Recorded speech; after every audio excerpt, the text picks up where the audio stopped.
It's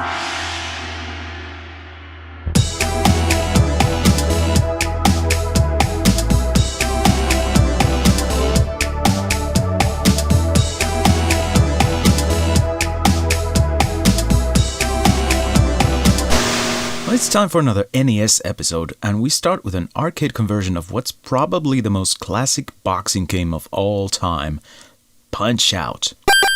In all honesty, it's little more than a memorizing game with a boxing theme, but it was a popular arcade game nonetheless. The original Nintendo arcade game and its sequel Super Punch-Out were both released in 1984, both featuring a green wireframe player character and fictional fighters. The 8-bit version required a bit of adjusting, hence the small Little Mac player character. As the story goes, when Nintendo finished and published their original Famicom port of the game in September 1987, the founder and former president of Nintendo of America, Minoru Arakawa, attended a boxing match with Mike Tyson and was so inspired that a deal was struck to use his likeness in a global release version of the game. So instead of Super Macho Man as the final opponent, Little Mac was to be put against the actual heavyweight champion himself. Naturally, the name of Mike Tyson increased the sales quite a bit.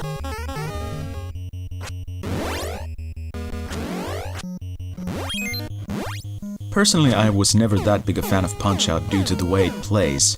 I saw this game in commercials in the late 80s and being played by some of my friends, but I didn't really get to enjoy the game until gradually sometime during the last 20 years after my cousin inspired me to learn the game. Also, there was a culturally inappropriate meme made from the biking cutscene, which I wanted to see in its original form.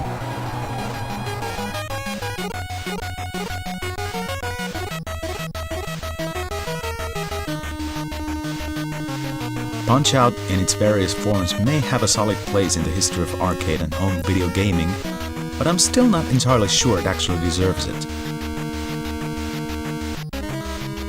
I do have it in my collection now, so I try to play it every now and then to see if I can figure it out.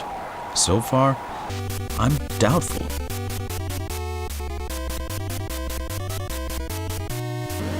One of the rare shoot-'em-up games that I've always enjoyed on the NES is Capcom's 1988 reimagining of their 1985 arcade classic Gun.Smoke.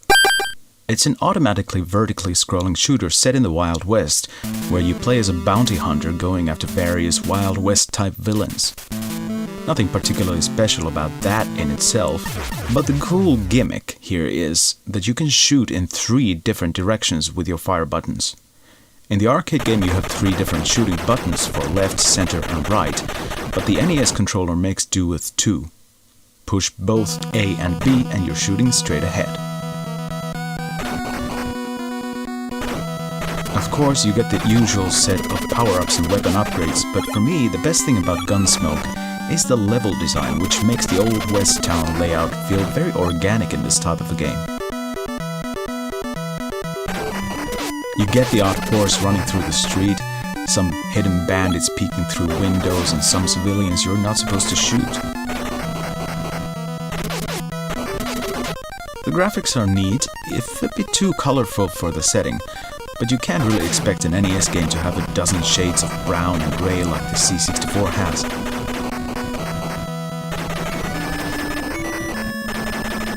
Being a Capcom game, the gameplay is spot on, and the music is as epic as you can expect, sometimes borrowing heavily from the likes of Ennio Morricone, which is only proper. Gun.Smoke is a game that can easily ruin you from other games of its genre for being so good, and my only complaint about this game is that the other ports of it are no less than disgraceful.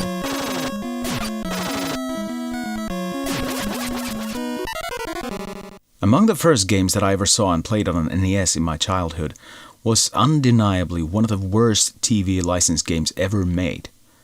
The Nintendo version of a game based on the legendary TV show Knight Rider was originally released in Japan in September 1988, but it didn't reach Europe until 1990, which is a bit odd since the show itself only ran from 1982 to 86, when Ocean Software decided to release their abomination to unsuspecting young consumers. I suppose the good folk at Pack-In Video wanted to have a go at correcting Ocean's mistake, But among other mistakes, they dropped the official Knight Rider theme tune, which is about 50% of the show's appeal.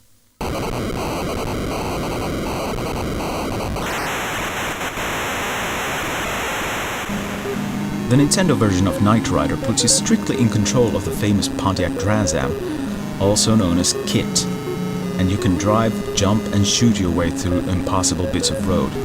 I've never been any good at it. In fact, the ocean game is easier if less worth playing. Both Knight Rider games appeared in my life through friends who had gotten the game into their collections for some reason, and the NES version was only slightly more appealing than the ocean game thanks to KITT now having the ability to jump. Thanks to an unrelenting sense of nostalgia, I had to buy this game into my collection not long after getting myself an NES some 23 years ago, and I don't really think I've played the NES Knight Rider more than a handful of times since then. The last time was probably when I wrote the comparison in 2020. Link provided in the video description if you feel like reading about all the old Knight Rider games.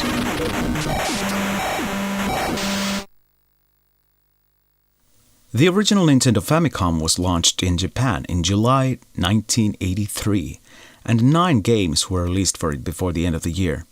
January 1984 saw the release of the 10th game ever published for the Famicom, the second sports game for the system after the instant classic Baseball. This game, which is possibly my favorite sports game ever for the 8-bit Nintendo, is tennis. I didn't actually get to play Nintendo's tennis until I had started my music studies in 2001, so I was already well into my life as a retro game enthusiast at that point. It happened on an actual NES, but it wasn't my own NES, rather one of my study colleagues had the game on another one of those pirate multi-game cartridges, and we played tennis from that cartridge on several occasions during the 2001-2002 period. It was around this time, though, that I bought my cousin's old modified NES, and about 10 years later got tennis into my collection for real.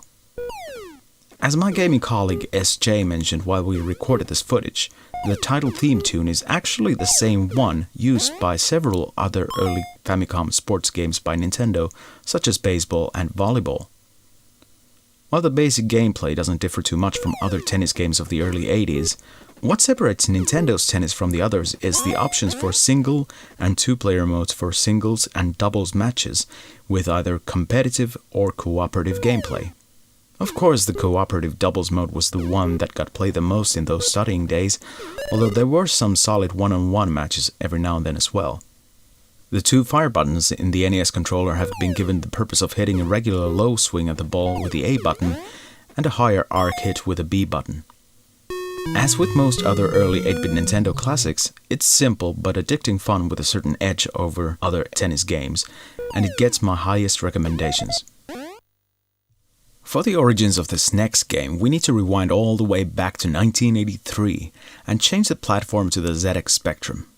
Ultimate, Play the Games, Jetpack and Lunar Jetman were some of the most celebrated arcade action titles on the platform, and it had one more part planned to complete the trilogy for a long time.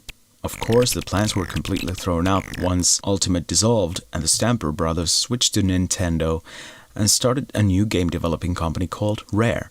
A few years later, Team Rare took another look at the Jetman concept, took the basic concept from the Acorn hit game Thrust from 1986, and modernized it up a bit to make a coherent whole in the form of Solar Jetman, Hunt for the Golden Warpship. When I first learned about this game by accident, it stared at me from a local gaming store's shelf, and it was so cheap I had to buy it instantly. This was around 2003-2004, I think. I took the game home and ran it with an excitement of an 8-year-old and became confused when I realized I was playing an NES version of Thrust instead of an actual Jetman game. I had always liked Thrust to some extent, although at the time I wasn't that big a fan of it. Playing Solar Jetman actually made me appreciate Thrust more than I had up to that point.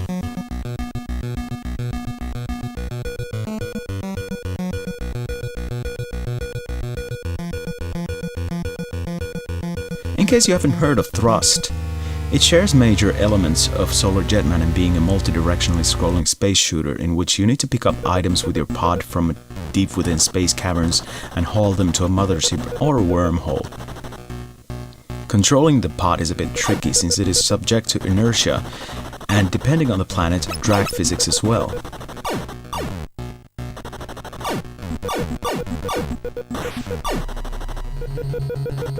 The way Jetman himself makes an appearance in this game is when your pod gets destroyed, Jetman will eject out from it and walk around in his spacesuit, giving you a chance to get back to the mothership to get a new pod to continue without losing a life.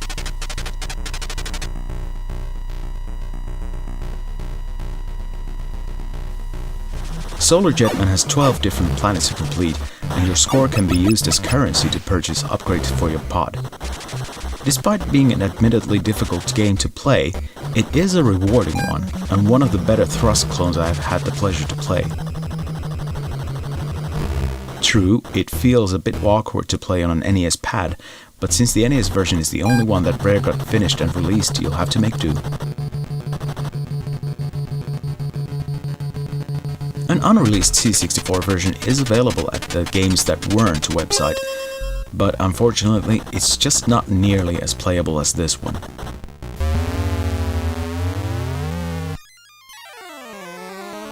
At the time of recording the gameplay footage for this episode, my newest acquisition into my NES game collection was Blaster Master, and again thanks go to Yanni for this one.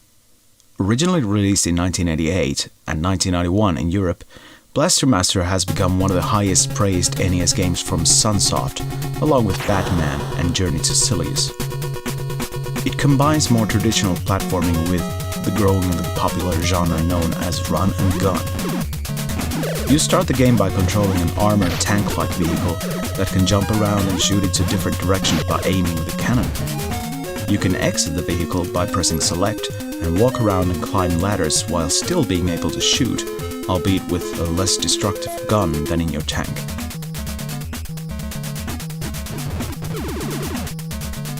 While being outside of your tank, you can enter other areas through entrances, which can take you to places with an overhead view. In these areas you can find weapon upgrades and health items among other things.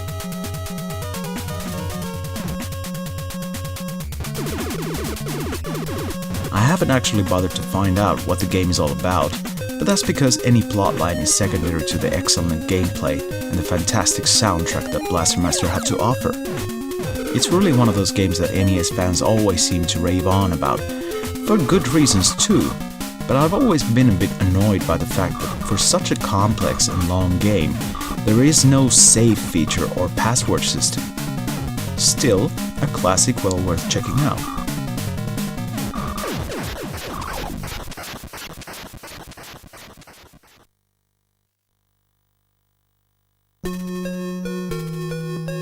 One of the things that has sometimes struck me as a bit funny is that the NES always seemed to be the most popular choice for creating cartoon-based games on, since most of the cartoon-based games tended to be rather similar to each other. Nevertheless, one of these games that I saw a lot on my friends' NESs back in the day was Tom and Jerry, which to this day continues to baffle me as to whether it was a properly good game or not, even though I do have it in my collection now. This multi-directionally scrolling platformer was developed by Software Creations, which has always been a fairly safe indicator for a good product, with usually one of the Fallen brothers responsible for music. In this case, the recently passed away Jeff Fallen did the soundtrack, which is a good enough reason to have the game in my nostalgic list. The gameplay is slightly more free-form than that in Capcom's DuckTales or Chip 'n Dale Rescue Rangers, but this playing style makes Tom and Jerry more difficult to follow.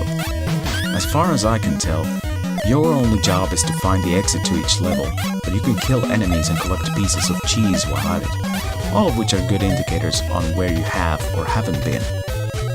As much as I've played Tom and Jerry over the years, I have yet to get further than the second level thanks to the game's convoluted level design and tough enemies. The most interesting thing about the publisher, High-Tech Expressions, is probably that they were making a game based on David Lynch's TV show Twin Peaks in the 1990s, but it was cancelled. Their reputation was largely based on games marketed towards children, So it would have been amazing to see a quirky platformer with Agent Cooper bouncing around drinking coffee and trying to catch Bob in the Black Lodge, fueled by a falling soundtrack loosely based on the famous Angelo Badalamenti score. Well, perhaps it's all for the better that it didn't happen, and instead we got Tom and Jerry bouncing around in sewers.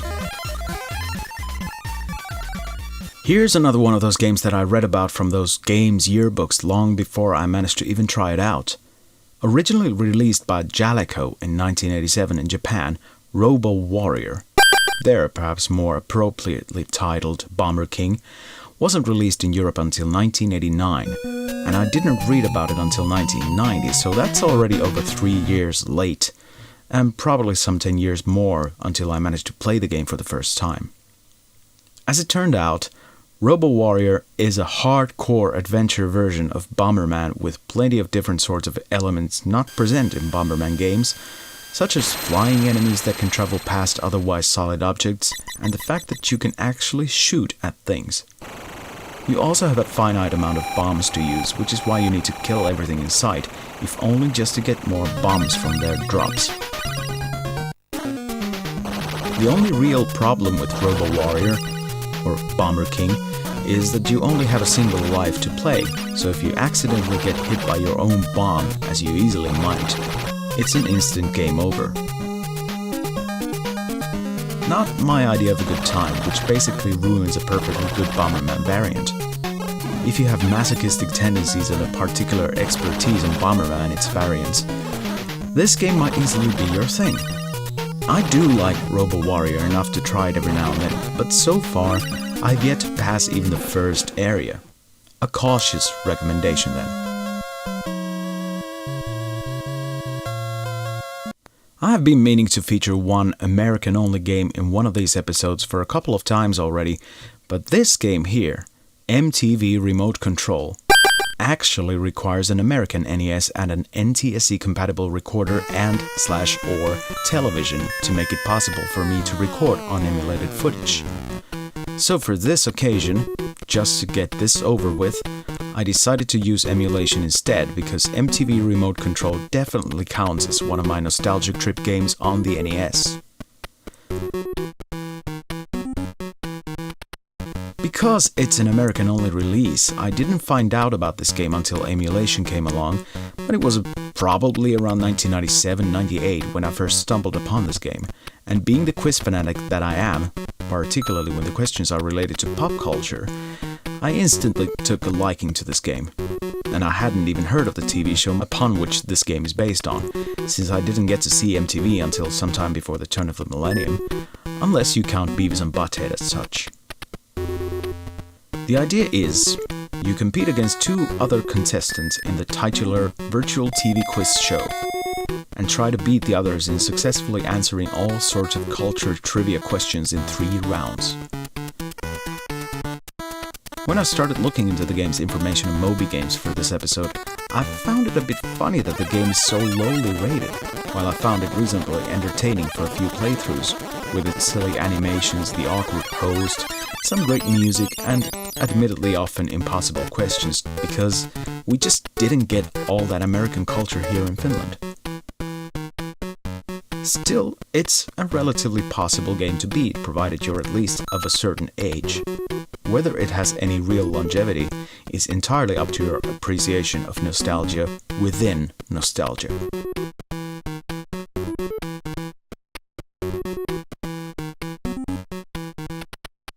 The last one for today is a game I've always been predisposed to dislike.